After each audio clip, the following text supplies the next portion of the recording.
आने वाले एपिसोड 19 की शुरुआत वहीं से होती है, जहां रियांश काव्या को सख्त लहजे में कहता है कि मैं पति हूं, सांची का तुम्हें समझ नहीं आता क्या। काव्या यह सुनकर काव्या की आंखों में गुस्सा और मायूसी दोनों ही साफ नजर आने लगती हैं। वह रियांश के करीब आकर धीरे से कहती है, तुम चाहे कितनी भी बार ये कह लो, लेकिन सच तो यही है कि तुम्हारा और सांची का रिश्ता सिर्फ मजबूरी है, जबकि मेरा और तुम्हारा रिश्ता दिल से है। रियांश उसकी बातें सुनकर कुछ पल के लिए खामोश हो जाता है, लेकिन तुरंत ही अपनी नजरें हटाते हुए कहता है, काव्या अब ये सब बातें बंद करो, मुझे अब सिर्फ और सिर्फ सांची का ख्याल रखना है। वहीं नीचे हॉल में माहौल पूरी तरह से पारिवारिक रस्मों वाला बना हुआ होता है। सब रिश्तेदार और मेहमान सांची और रियांश की जोड़ी को देखकर तारीफें करते हैं। दादी सास बार बार सांची की तारीफ करते हुए कहती है कि अब ये लड़की हमारे घर की इज्जत है और इसे हर हाल में अपने पति को संभालना होगा। तभी अचानक शर्वरी और छाया बहू के बीच धीमी आवाज में बातचीत शुरू होती है। छाया बहू फुसफुसाकर कहती है कि देखना ये सब ज्यादा दिन तक नहीं चलेगा। एक नौकरानी को भले ही अभी महारानी का ताज मिला है, लेकिन सच्चाई ज्यादा देर छुप नहीं सकती। शर्वरी उसकी बातों पर मुस्कुराते हुए कहती है कि धैर्य रखो, सही वक्त आने दो, खेल पलटेगा जरूर।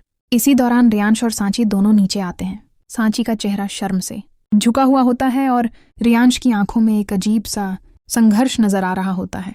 वह खुद को संभालने की कोशिश कर रहा होता है, लेकिन मन ही मन उसे काव्या की बातें बार बार याद आ रही होती है। दादी सास मुंह दिखाई की रस्म शुरू करवाती है। सब मेहमान सांची को तोहफे देते हैं और आशीर्वाद देते हैं।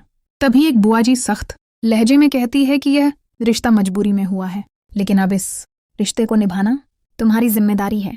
अगर तुम इसमें डील दोगी तो इसका खामियाजा तुम्हें ही भुगतना पड़ेगा। सांची उनकी बातें सुनकर भीतर से कांप उठती है, पर हाँ में सिर हिलाती है। दूसरी तरफ काव्या अपने कमरे में जाकर गुस्से में सब सामान पटक देती है। उसकी आंखों से आंसू बह रहे होते हैं और वह खुद से बड़बड़ाती है कि मैं किसी भी हाल में सांची को जीतने नहीं दूंगी।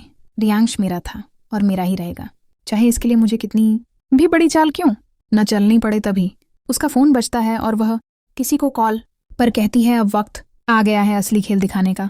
वहीं रात का माहौल होते ही रियांश कमरे में आता है और सांची को देखता है, जो आईने के सामने बैठी हुई होती है। उसकी आंखों में आज भी वही सवाल नजर आते हैं कि क्या यह रिश्ता सच में उसका है या सिर्फ मजबूरी की जंजीर। रियांश धीरे से उसके पास आता है और कहता है, सांची मैं जानता हूं कि यह रिश्ता तुम्हारे लिए कितना भारी है, लेकिन भरोसा रखो मैं तुम्हारे साथ हूं। सांची उसकी बात सुनकर पहली बार उसके चेहरे की तरफ देखती है। उसकी आंखों में नमी होती है, लेकिन साथ ही थोड़ी सी उम्मीद भी। एपिसोड के अंत में काव्या खिड़की से बाहर खड़ी सांची और रियांश को कमरे में करीब आते हुए देख रही होती है। उसकी आंखों में नफरत और जलन साफ झलक रही होती है। वह अपने आप से कसम खाती है कि चाहे जो भी हो, इस रिश्ते को मजबूत नहीं होने दूंगी और बहुत जल्द सबके सामने सांची की सच्चाई उजागर करूंगी। एपिसोड खत्म होता है इस सवाल के साथ कि क्या रियांश और सांची का रिश्ता मजबूरी से निकलकर सच्चे प्यार में